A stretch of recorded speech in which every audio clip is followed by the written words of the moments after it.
آج ہم ایک بہت ہی عام سی چیز پر بات کریں گے جس کا تجربہ ہم سب کو ہے، مچھر کا ڈنک۔ ہمارے سامنے جو مواد ہے وہ اس عام سے عمل کی گہرائی میں جاتا ہے۔ تو مرکزی سوال یہ بنتا ہے کہ کیا یہ صرف ایک چبھن ہے یا فطرت کا ایک چھوٹا سا سرجیکل آپریشن؟ میرا ماننا ہے کہ اسے سرجری کہنا اس عمل کی زیادہ درست عکاسی کرتا ہے۔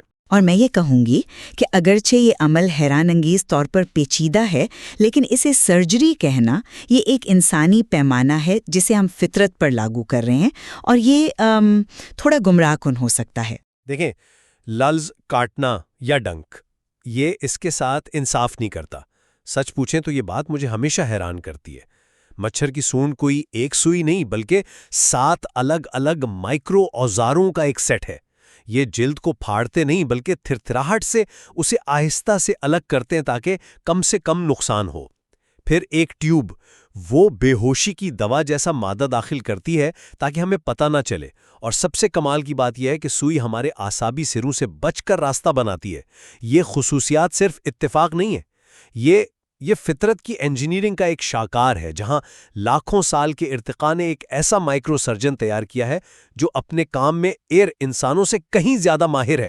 آپ نے جس پیچیدگی کی بات کی وہ بالکل درست ہے، لیکن میرے خیال میں اصل مسئلہ اس لفظ سرجیکل کے استعمال میں ہے۔ ہم سب نے رات کو مچھر کی بھنبھناہٹ سنی ہے اور سوچا ہے کہ یہ کتنا پریشان کن ہے، لیکن یہ سوچنا کہ وہ ہمارے اوپر ایک آپریشن کی تیاری کر رہا ہے، یہ شاید کچھ زیادہ ہی ہو جائے گا۔ یہ ایک جبلتی عمل ہے، یعنی کوئی سیکھا ہوا ہنر نہیں۔ آری یا بے ہوشی کی دوا جیسی اصطلاحات سمجھانے کے لیے اچھی ہیں، مگر یہ اس کی حیاتیاتی حقیقت کو بدل نہیں دیتی۔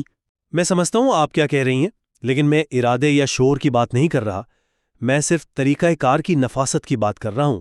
جس طرح ایک انتہائی جدید روبوٹ بغیر سوچے سمجھے ایک پیچیدہ سرجری کر سکتا ہے، اسی طرح مچھر کا طریقہ کار بھی اپنے نتیجے میں سرجیکل ہے۔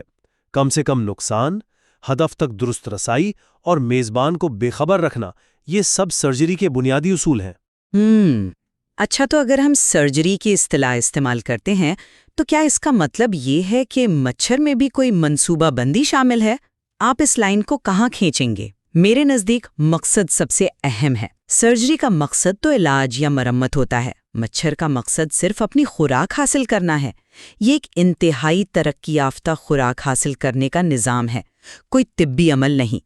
یہیں پر یہ تشبیہ کمزور پڑ جاتی ہے۔ لیکن اس کا انڈیٹیکٹڈ رہنا ہی تو سب سے بڑا ثبوت ہے۔ یہ صرف خوراک حاصل کرنا نہیں بلکہ اسے اس طرح حاصل کرنا ہے کہ میزبان کو پتہ ہی نہ چلے۔ یہ خاموشی اور پریسیجن ہی تو سرجیکل نفاست کی سب سے بڑی علامت ہے۔ بالکل، اور یہ ایک بہترین مثال ہے کہ ارتقائی موافقت یعنی ایوولوشنری ایڈاپٹیشن کیا ہوتی ہے۔ مطلب ہزاروں سال کے دوران صرف وہ مچھر کامیاب ہوئے جو اپنے شکار کو خبر ہوئے بغیر کاٹ سکتے تھے، اس لیے یہ خصوصیت نسل در نسل مضبوط ہوتی گئی۔ یہ بقا کی ایک چال ہے، کوئی سیکھی ہوئی ٹیکنیک نہیں۔ اسے سرجری کہنے سے ہم اس کے حیاتیاتی اور ارتقائی سیاق و سباق سے توجہ ہٹا دیتے ہیں۔ تو آخر میں میرے لیے سرجیکل رسائی کا لفظ استعمال کرنا اس عمل کی ناقابل یقین پیچیدگی کو تسلیم کرنے کا ایک طریقہ ہے۔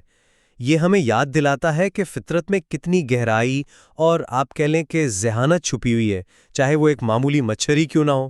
اور میرے لیے اسے ایک حیاتی شاہکار کہنا زیادہ درست ہے، تاکہ ہم فطرت کو اس کی اپنی شرائط پر سمجھ سکیں۔ یہ ایک استعارے سے زیادہ گہری حقیقت ہے۔